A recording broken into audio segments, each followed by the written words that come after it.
আজকের গল্প গোপাল ভাঁড় ও রাজামশাইয়ের আম। এক গরমের দিনে রাজা কৃষ্ণচন্দ্র দূর দেশ থেকে এক ঝুড়ি ভীষণ মিষ্টি আর রসালো আম উপহার পেলেন। এত সুন্দর আম তিনি জীবনে কখনো খাননি। রাজা মনে মনে ভাবলেন, কেউ না জানুক, আমি পরে একা একা আমগুলো সব খাবো। কিন্তু কিছুক্ষণ পর রাজা যখন আম খেতে এলেন, তখন দেখলেন একটা আম নেই। রাগে লাল হয়ে চিৎকার করে উঠলেন রাজা, আমার ঘর থেকে কে চুরি করলো আম? মন্ত্রী, দাস, প্রহরী সবাই ভয়ে কাঁপতে লাগলো।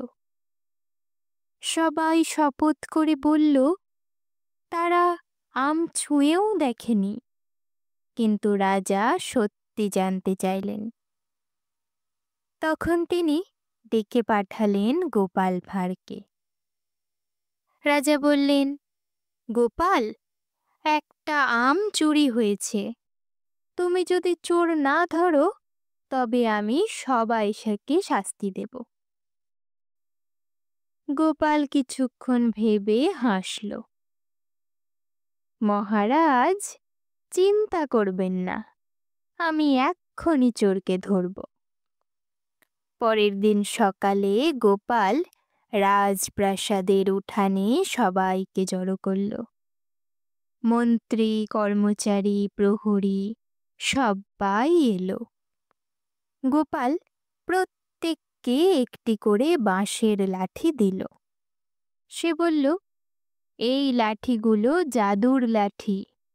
আগামীকাল সকালে যে চোর, তার লাঠি 2 ইঞ্চি বড় হয়ে যাবে। সবাই ভয়ে ভয়ে লাঠি আঁকড়ে ধরল। কেউ ঘুমাতে পারল না। সারা রাত লাঠি মেপে দেখল। পরের দিন গোপাল এসে সব লাঠি দেখল। হঠাৎ একজনকে দেখিয়ে বলল, এই তো আমের চোর।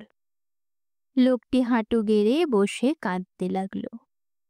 রাজা অবাক হয়ে বললেন, কিন্তু গোপাল, কারো লাঠি তো বড় হয়নি। গোপাল হেসে বলল, সেটাই তো মহারাজ, আসলে লাঠিগুলো একেবারেই সাধারণ। কিন্তু চোর ভেবেছিল তার লাঠি রাতে বড় হয়ে যাবে।